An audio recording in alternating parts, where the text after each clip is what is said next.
துயரப்படுத்தக்கூடாது, வேதனைப்படுத்தக்கூடாதுன்னு தான் நபிகளாருடைய வந்து வாழ்ந்து காமிச்சிருக்காரு. எல்லாத்துக்கும் போதிக்கிறது அவர் தான். கிட்டத்தட்ட 23 வருடங்கள் வந்து இந்த இஸ்லாத்தை போதிக்கிறதுக்காக அவர் எடுத்துக்கொண்ட காலம். அவர் அனுப்பப்பட்டதே வந்து இஸ்லாத்தை போதிக்கிறதுக்காக தான் கடவுள் அனுப்பப்பட்டவர். அவர் ஆக்சுவலாக படிக்காதவர், எழுத படிக்க தெரியாது.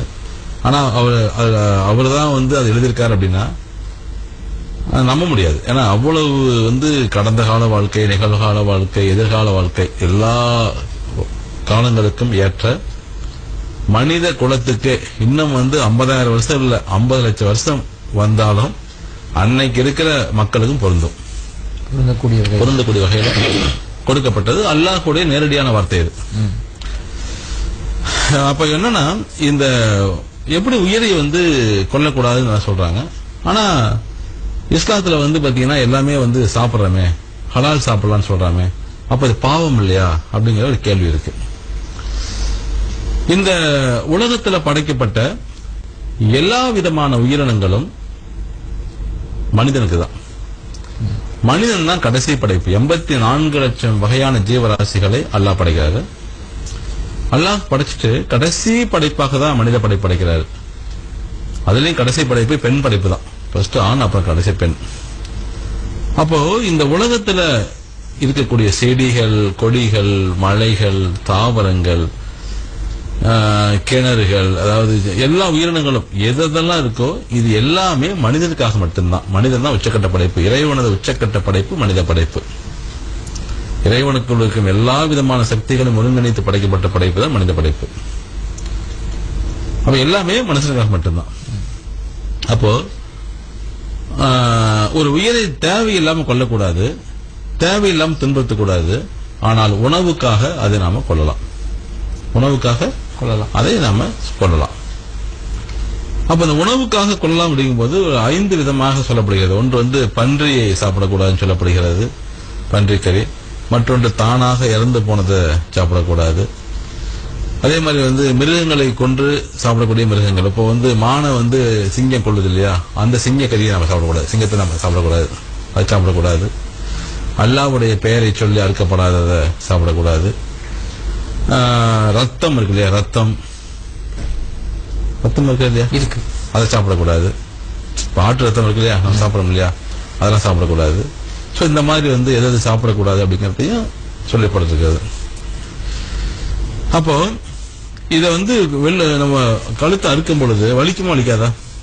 வலிக்கும் இல்லையா?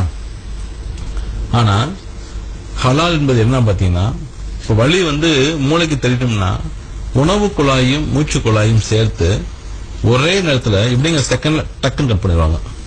எப்படி? ஒரே ஒரு செகண்ட்ல டக்குன்னு கட் பண்ணுவாங்க. அந்த மாதிரி கட் பண்ணும் பொழுது அந்த மூளைக்கு போகக்கூடிய ஆக்சிஜன் பாத்தீங்க அப்படின்னா அது உடனே கட் ஆயிரும், ரத்த ஓட்டம் கட் ஆயிரும். சோ மூளைக்கு வந்து வலி தெரியாது, மூளைக்கு வலி முழுக்க தெரியாது, முழுக்க தெரியாது. இப்ப நீங்க வறுக்கு அழுத்தி வச்சோங்களே, அது வந்து துடிக்க ஆரம்பிக்கும். அது வந்து மூளைக்கு வந்து தெரியும், வலி துடிக்கும். ஆனா டக்குன்னு ஒரே செகண்ட்ல கட் பண்ணும் பொழுது மூளைக்கு வலி தெரியாது. அப்போ சுவாச குழாய்க்கும் மூளைக்கும் போகக்கூடிய ரத்த குழாயை ஒரே நேரத்தை கட் பண்றது அப்படிங்கிற செகண்ட்ல. அப்போ எதுவுமே தெரியாது, வலி தெரியாமல் அது இறந்துரும். அது உணவுக்காக பயன்படுத்துறோம். இருந்தாலுமே அதுல கொஞ்சம் வந்து அந்த அலைகள் வந்து அந்த வலிகளுடைய அலைகள் வந்து அதுல ரத்தத்துல பதிஞ்சிருக்கும். அதனாலதான் ரத்தத்தை வந்து சாப்பிட வேண்டாம்னு சொல்றாரு. இப்ப நம்ம சாதாரணமாக இப்படி அறுக்கும் பொழுது என்ன நடக்கும் அப்படின்னா, அந்த வலி துடிக்குது இல்லையா, வலியில துடிக்கும் பொழுது அந்த வலி உணர்வுகள் வந்து அந்த தசைகள் எல்லாம் போய் வந்து பரவ ஆரம்பிக்கும். தசைகள் எல்லாம் போய் அந்த வலிகள் வந்து பதிஞ்சிடும். அது வந்து கஷ்டப்படுதல், ஐயோ வலிக்குது, அந்த தசைகள்ல பதிஞ்ச அந்த வலியோட இருக்கக்கூடிய அந்த அதை நம்ம சாப்பிடும் பொழுது எதிர்மறையான விளைவுகள் நமக்கு ஏற்படுத்தும். ஆனா ஹலால் அப்படிங்கிற அந்த இறைத்தன்மையான அந்த நிகழ்வுக்குள்ள என்ன நடக்குது அப்படின்னா, முழுக்க வலி தெரியாமல் அது கட்டாகும் பொழுது எந்த விதமான வலிகளும் தசைகள்ல பதியாது. ஏதோ கொஞ்சம் நெஞ்சம் இருக்கும், அது ரத்தத்துல மட்டும்தான் இருக்கும். அதனால அது வேண்டாம்னு சொல்றாரு. அது மட்டும் ரத்தங்கள்ல நிறைய கிருமிகள் மற்ற விஷயம் எல்லாமே இருக்கும். ஏன்னா ரத்தம் தான் நம்ம உடம்புல எல்லாமே.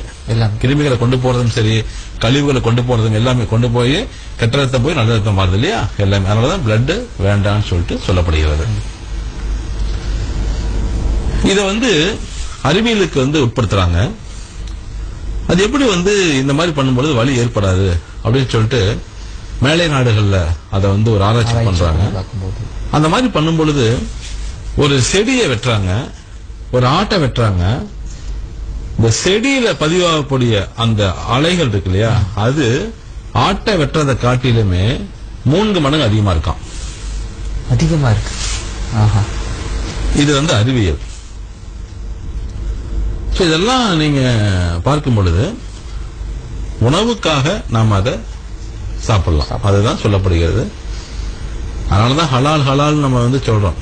அது இதெல்லாம் சொன்னா மக்களுக்கு புரியாது, ஏத்துக்க மாட்டாங்க. அதனாலதான் ஒரே விஷயம், அல்லாஹ்வுடைய பெயரை சொல்லி அதுதான் ஹலால் நினைக்கிறோம். ஆனா உள்ளுக்குள்ள இவ்வளவு அறிவியல் இருக்கு. அதனாலதான் நான் என்னோட நிகழ்ச்சியில் நான் சொல்றது எல்லாமே மட்டன் சிக்கன் நல்லா சாப்பிடுங்க, நிறைய சாப்பிடுங்க, ஆனா ஹலால் மட்டும் சாப்பிடுங்க நான் சொல்லுவேன். இப்போ நம்ம இந்துக்கள் வெட்டும்போது என்ன நடக்குதுன்னா, அது போட்டு அறுக்கும் பொழுது வலி அதுல பதிவாயிரும். ஆமா ஆமா பதிவாகுது. அதனாலதான் நான் சொல்றது மேக்சிமம் முடிஞ்ச வரைக்கும் ஹலால் சாப்பிடுங்க. ஹலால் சாப்பிட்டா நமக்கு எந்த பிரச்சனையும் கிடையாதுன்னு சொல்றது காரணம் அதுதான். அதனால ஹலால் சாப்பிடும்போது நமக்கு எந்த பாதிப்பும் கிடையாது. இல்ல உங்களுக்கு சைவம் பிடிக்கும் அப்படின்னா மட்டன் சிக்கன் தவிர்த்துட்டு வேர்க்கடலை, தேங்காய், பாதாம் பருப்பு, பிஸ்தா பருப்பு, முந்திரி, நெய்